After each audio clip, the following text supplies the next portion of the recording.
오늘 우리에게 주신 말씀은 마태복음 13장 31절에서 33절까지의 말씀입니다.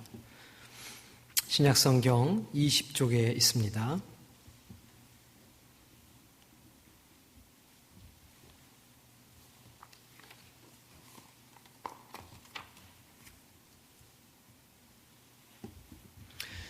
다 찾으셨으면 우리 한 목소리로 합독하겠습니다. 또 비유를 들어 이르시되 천국은 마치 사람이 자기 밭에 갖다 심은 겨자씨 한 알 같으니 이는 모든 씨보다 작은 것이로되 자란 후에는 풀보다 커서 나무가 되매 공중의 새들이 와서 그 가지에 깃들이느니라.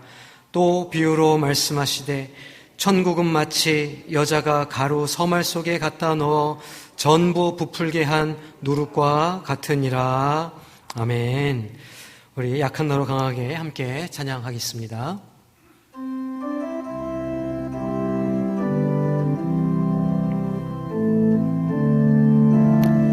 약한 나로 강하게, 약한 나로 강하게, 가난한 부하게 눈먼 날 볼 수 있게 주 내게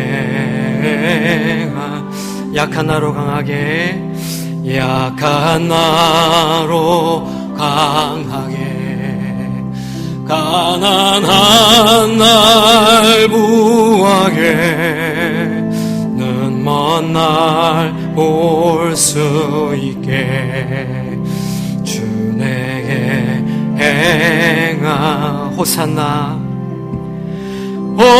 호산나 호산나 죽임 당한 어린 양. 호산나 호산나 예수 다시 사셔. 호산나 호산나 호산나 죽임 당한 어린 양. 호산나 호산나 예수 다시 사셔. 호산나 호산나 호산나 죽임 당한 어린 양. 호산나 호산나 예수 다시 사셨네. 아멘. 기도하겠습니다. 하나님, 이 시간 주님의 말씀과 음성을 듣기를 소망합니다. 성령 하나님, 이 시간 우리의 눈과 귀를 열어주시고 주님께서 우리 각자에게 주시는 음성이 우리 신비에 새겨지고 힘이 되고 능력이 되며 소망이 되는 시간 될 수 있도록 역사하여 주시옵소서. 예수님의 이름으로 기도하옵나이다. 아멘. 제가 이제 지난주, 지지난주 이렇게 한 4번 정도, 오늘 이제 5번째 이렇게 예배 단에 서는 것 같아요. 근데 오늘은 조금 아멘 소리가 좀 큽니다. 그래서 이게 회복이 되시는 건지 아니면 저를 응원해 주시려고 하시는 건지 감사합니다. 좀 이렇게 아멘을 잘 해주시면 제가 더 이렇게 신나서 재미있게 할 수 있지 않을까 싶습니다. 지난번에 천국은 마치 지난주 수요일에 똑같은 제목으로 말씀을 전해드렸는데, 그 포도원 주인의 마음이 천국과 같다 이렇게 말씀드렸습니다. 포도원 주인의 마음은 아침 9시, 6시에 온 사람이나 9시, 12시 그 누구라도 상관없이 그 주인이 먹이는 꼴을 먹는 그 마음이 하나님의 나라다, 천국이다 이렇게 이제 말씀을 드렸습니다. 그래서 이 땅의 정의를 넘어서는 하나님의 정의가 존재하는 곳이 천국이고 우리 교회가 그런 공동체가 되어야 한다 이렇게 말씀을 전해드렸는데, 오늘 말씀을 통해서도 우리가 추구해야 하는 공동체의 모습이 어떠해야 하는지를 우리가 좀 살펴보고 또 다짐하고 또 결단하는 그런 시간이 되기를 소망합니다. 누군가가 쓴 일기 몇 부분을 제가 읽어보겠습니다. 코발트 하늘빛 하늘과 새들의 노랫소리, 그리고 달빛과 꽃들, 그동안 내게 전혀 감동을 주지 못했던 것들이 이곳에 온 이후로는 무척 그리워졌다. 희망이라는 것이 그런 것 같다. 가까이 있을 땐 알아보지 못하고 놓치고 잃어버렸을 때 간절해진다. 사람들은 마음속에 기쁜 소식 하나씩 가지고 있어요. 이것이 당신으로 하여금 얼마나 훌륭한 사람이 되도록 하는지, 얼마나 사랑하도록 하는지, 무엇을 이루도록 하는지, 어떤 잠재력을 주는지 상상도 못하죠. 누가 쓴 글인지 혹시 아시겠습니까? 안네 프랑크, 안네 일기에 나오는 구절들입니다. 교과서에도 나오기 때문에 아마 한 번은 접해 보셨을 것이라 이렇게 생각이 됩니다. 이 안네의 가족은 유태인으로 낫지를 피해서 2년 정도 이렇게 숨어서 살게 됩니다. 이때 안네가 쓴 글들을 이제 사후에 찾아보니까 이렇게 일기장이 나온 거예요. 그래서 이제 그 글들을 모아서 출판을 하게 됐고, 그래서 안네의 일기라고 이제 우리에게 이렇게 알려지게 되었습니다. 불행하게도 1944년 8월 4일 이 독일의 비밀 경찰인 게슈타포가 안네의 가족이 살던 곳을 이렇게 급습했습니다. 그래서 일행이 모두 잡혔고 수용소로 이렇게 보내지게 됐죠. 그 다음에 3월 달에 수용소에서 16살의 나이로 장티푸스에 걸려서 이렇게 숨을 거두었다, 그렇게 전해집니다. 안타까운 것은 안네가 숨을 거둔 것으로 추정되는 3월로부터 불과 몇 주밖에 지나지 않은 1945년 4월 15일에 이 수용소가 영국군에 의해서 이렇게 해방되었다는 겁니다. 딱 며칠만 더 버텼어도 아마 안네가 살아서 더 많은 글들을 쓸 수 있었을지도 모르는 일입니다. 그 2차 대전을 일으켰던 독일은 온통 그 파시즘의 열풍에 휩싸여 있었습니다. 그 중심에 이 게슈타포라고 하는 비밀 경찰들이 있었다는 것이죠. 사람들 사이에서 몰래 활동하면서 조금 좀 정부에 대해서, 히틀러에 대해서 좀 다른 말을 하거나 다른 생각을 하는 것 같으면 쥐두새도 모르게 이렇게 싹 잡아다가 고문하고 뭐 이제 이랬던 그런 사람들이었습니다. 그렇기 때문에 그 서로를 의심해야 했고 속 시원하게 자기 속에 있는 이야기를 못했기 때문에 그 누구도 바른 소리를 내지 못하는 그런 그 사회적인 분위기가 만들어졌다고 합니다.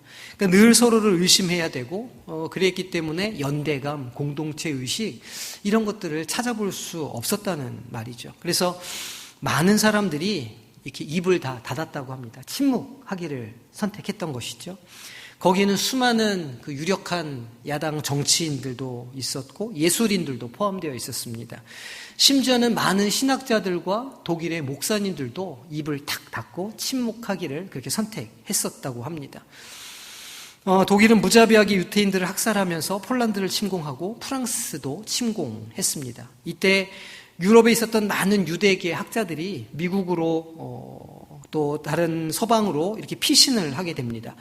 우리가 잘 알고 있는 아인슈타인도 이때 도미에서 미국에 정착한 사람 가운데 한 명입니다. 모두가 망명하거나 도망을 가거나 침묵하던 때였다는 말입니다. 하지만 그렇게 희망이 없어 보이는 절망적인 상황 가운데에서도 불의에 대해서 침묵하지 않았던 사람들이 있었다는 것을 우리는 기억해야 합니다.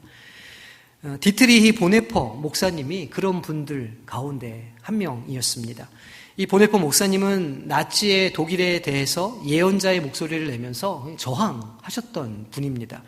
세계적으로 유명한 신학자였기 때문에 그렇게 막 비판을 해도 쉽게 그분을 잡아들이지 못하고 있었습니다. 그래도 결국 이 목사님은 체포 위기에 처하게 되었고 미국 기독교에서 그 목사님을 구명하기 위해서 갖은 노력을 했다고 합니다. 그래서 어렵게 어느 대학에서 세미나를 만들어서 목사님을 강사로 초빙해서 그렇게 어렵게 모셔온 것이죠.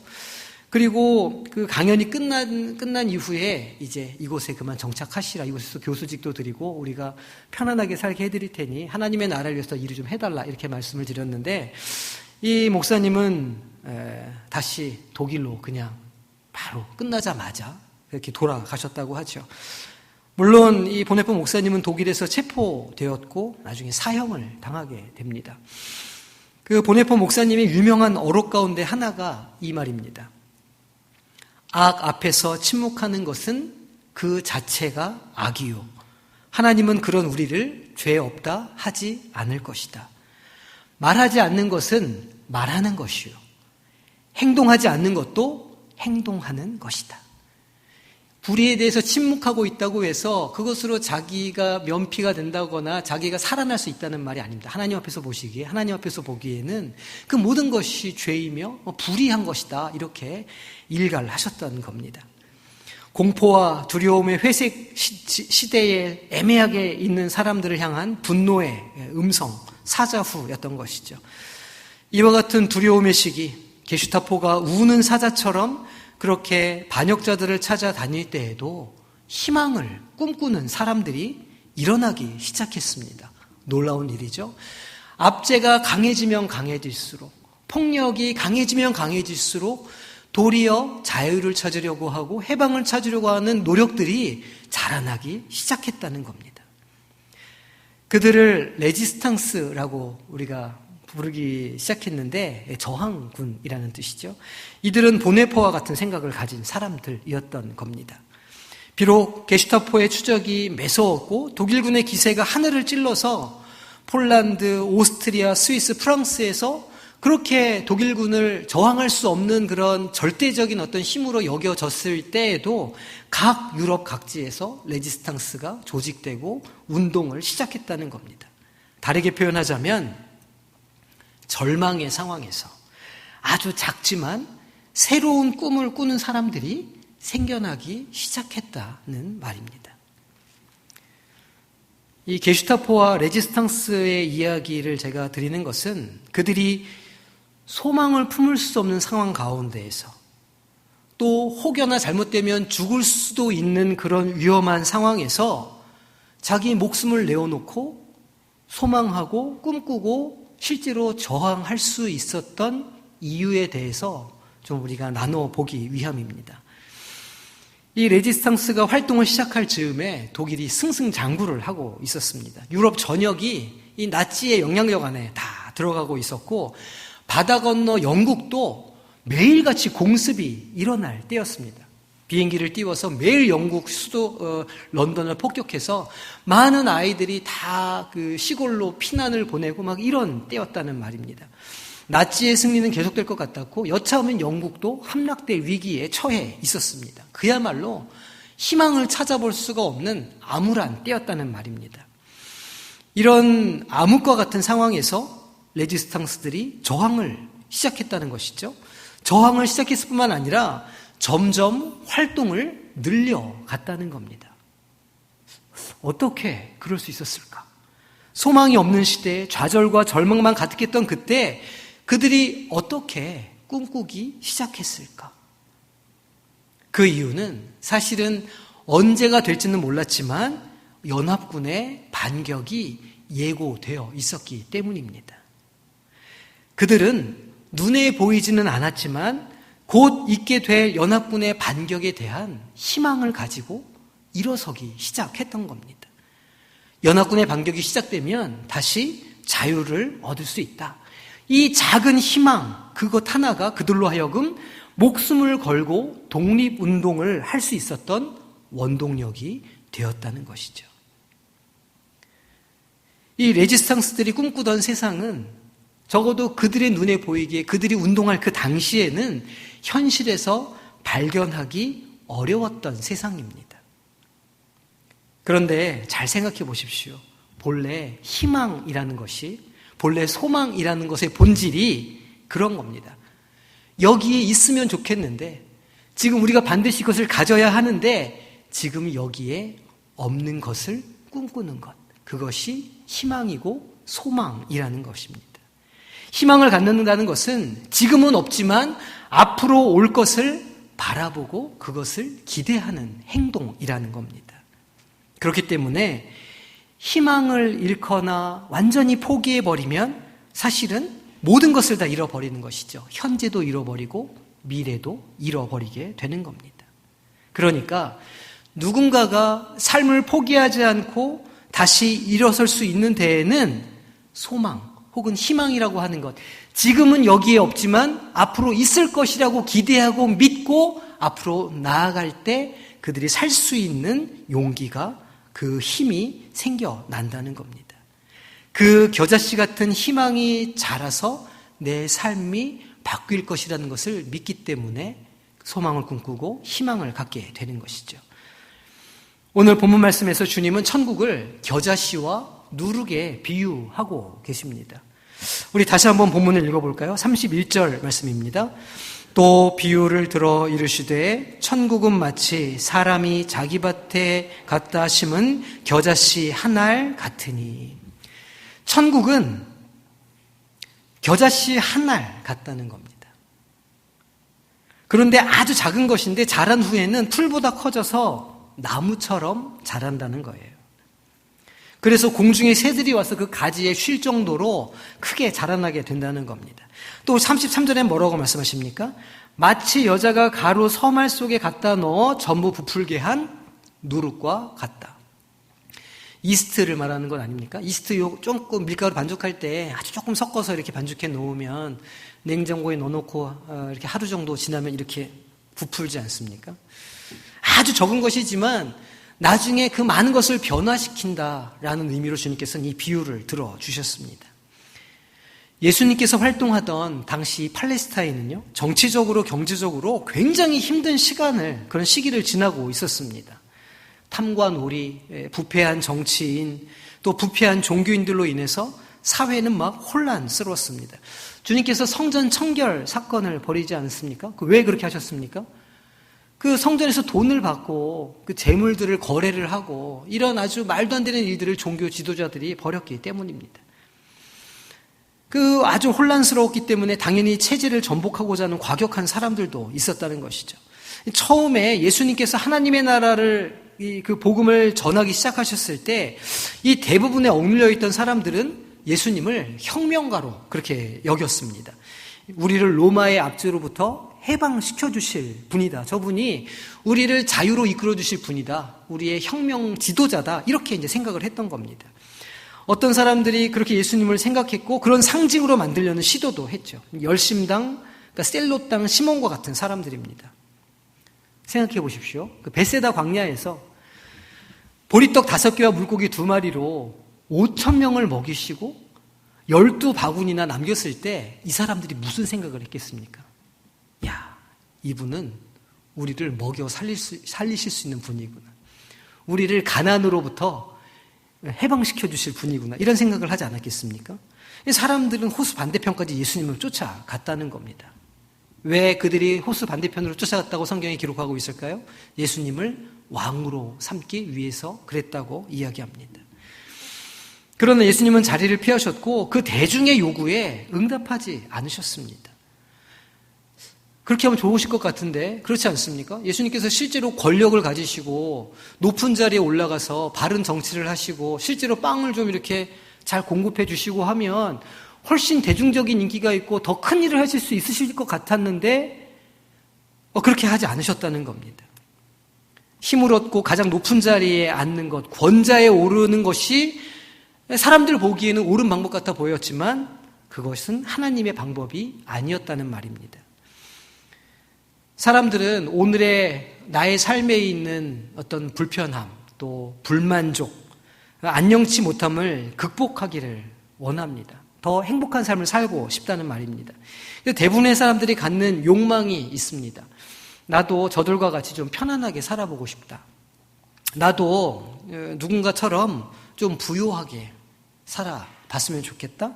권력을 좀 갖고 싶다. 이렇게 말하는 것이죠. 그런데 이러한 우리의 욕망은 예수님을 쫓고자 했던 5,000명의 사람들과 결국은 똑같은 그런 욕망이라는 겁니다. 만약 우리가 그런 욕망을 채우기 위해서 주님을 따른다면 그 5,000명과 다를 바 없이 주님은 그들로부터 도망가시고 우리의 삶으로부터도 도망가실 거라는 말입니다. 오히려 예수님은 그 욕망과는 반대되는 말씀을 하시는 겁니다. 우리가 추구하는 하나님의 나라는 그렇게 눈에 보이는 힘과 부와 권력을 추구하는 것이 아니라 반복적으로 우리에게 말씀하고 계신다는 것이죠.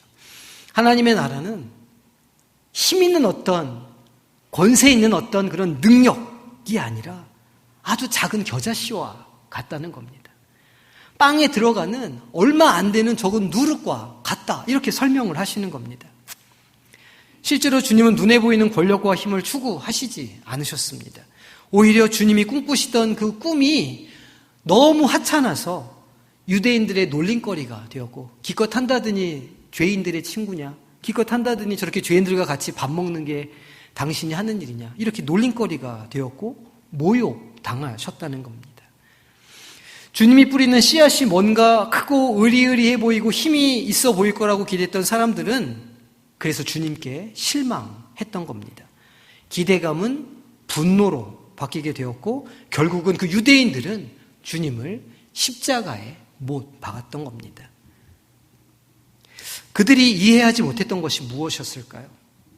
그 종교 지도자들이, 유대인들이 하나님의 율법을 평생 동안 공부했다고 하는 그 사람들이, 지식으로는 당할 수 없었던 그 사람들이 이해하지 못했던 것이 무엇일까요?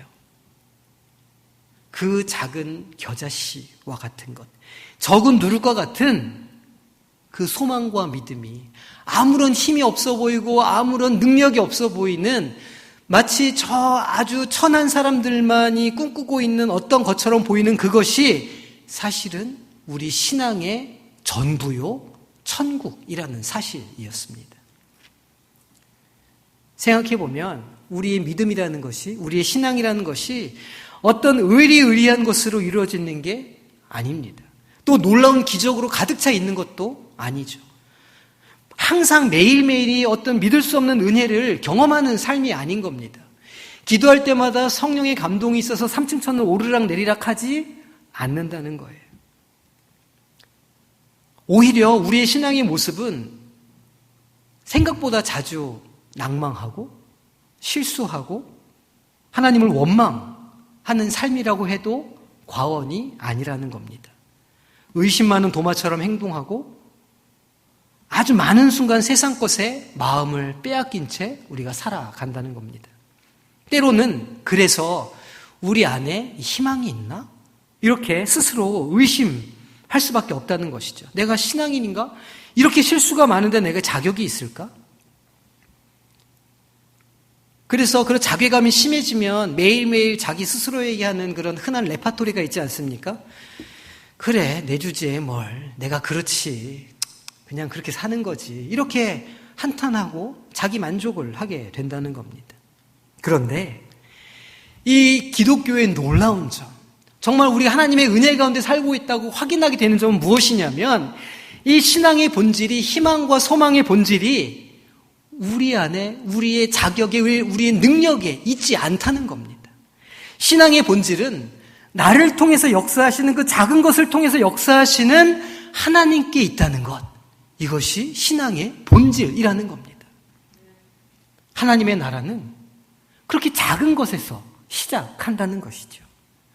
신앙의 본질은 나를 통해서 역사하시는 하나님이 어떤 분이신가에 달려 있는 겁니다. 그렇게 미약해 보이는 것처럼 시작해서 점점 커져 나가는 것이죠. 우리의 힘으로요? 우리의 능력으로요? 아닙니다. 하나님의 역사하심으로 그렇게 되는 겁니다.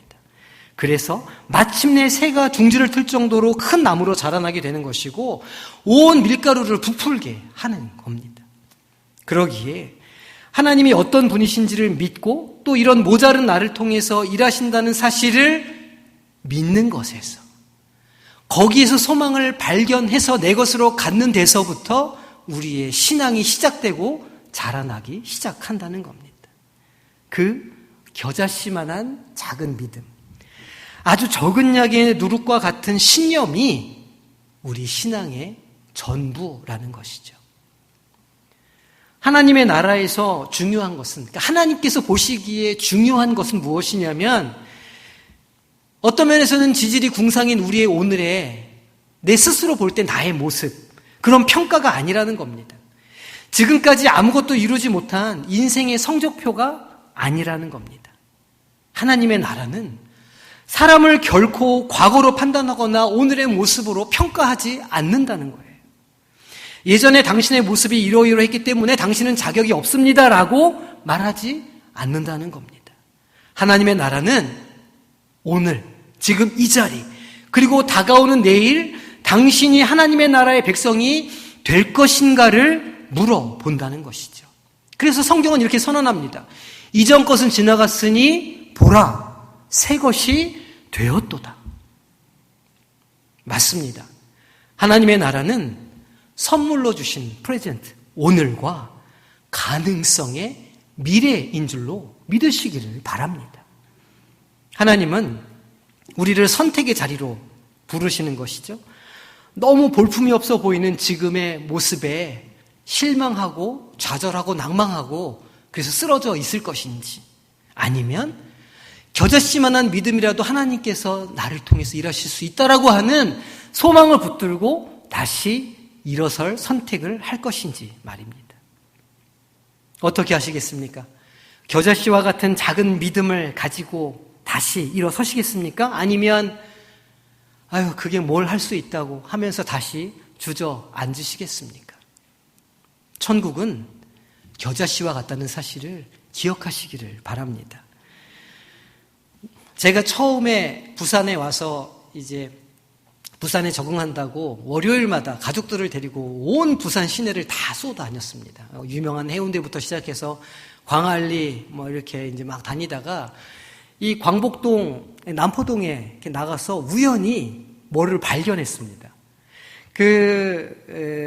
롯데백화점 맞은편 지하철역 입구 있지 않습니까? 에스컬레이터가 있는 그 뒤로 쫙 이렇게 돌아서 나오시면 거기에 기념비가 하나가 있습니다.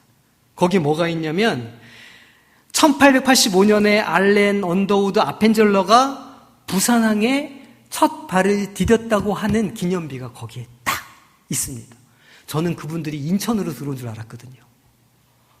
근데 이분들이 부산으로 처음 들어왔다는 사실을 발견하게 되자마자 제가 부산에 온 게 너무너무 자랑스럽고 기쁘고 즐거웠다는 사실을 믿으시기를 부탁드립니다. 그분들이 들어올 때 여기에 어떤 큰 성취가 있어서 오셨겠습니까? 그분들이 한국 땅에 처음 발을 디딜 때 여기가 뭐 엄청난 사역지고 큰 사역지가 있어서 오셨습니까? 아니라는 거예요. 하나님께서 주셨던 그 작은 겨자씨만한 그 믿음, 그들의 마음속에 하나님께서 저 땅에 가서 복음을 전해라고 하는 그 한마디의 그 명령을 따라서 이 땅 가운데 오셨고 여기에서 그렇게 목숨을 바쳐서 선교하셔서 결국 영도에만 70개가 넘는 교회가 있는 것 아닙니까?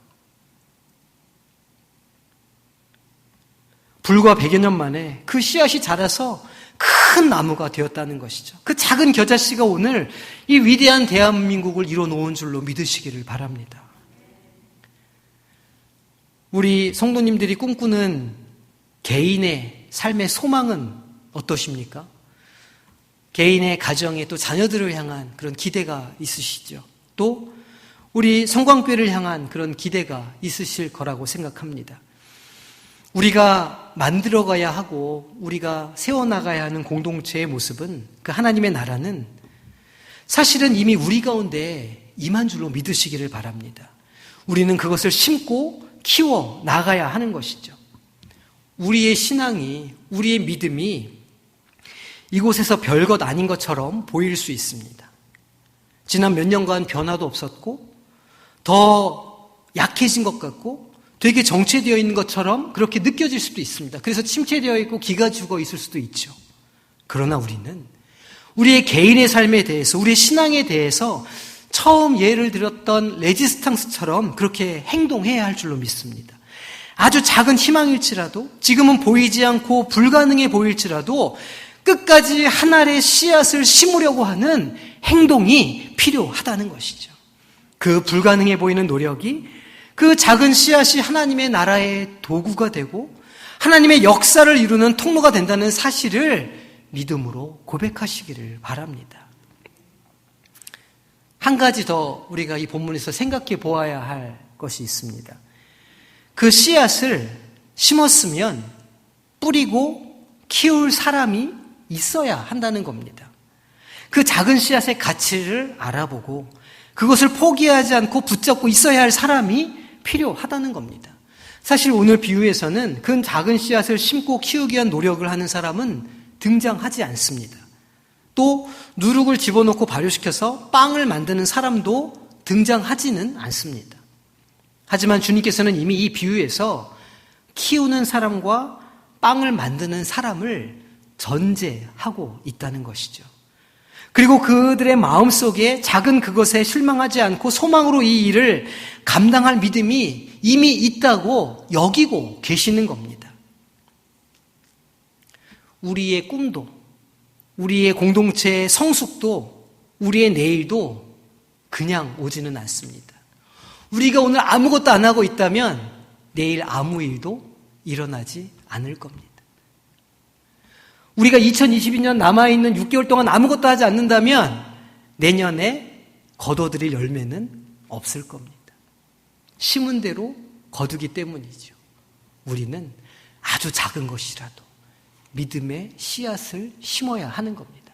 심을 뿐만 아니라 그것을 자라게 하기 위해서 아주 작은 노력이라도 행동으로 옮겨야 한다는 겁니다. 마음속에 있는 하나님의 말씀에 순종해서 작은 한 걸음을 걸어가려고 할 때 하나님께서 그 걸음 가운데 역사하신다는 사실을 기억하시기를 바랍니다. 주님께서 왜 키우는 사람을 말씀하지 않으셨을까요? 왜 반죽하는 사람에 대해서 이야기하지 않으셨을까요?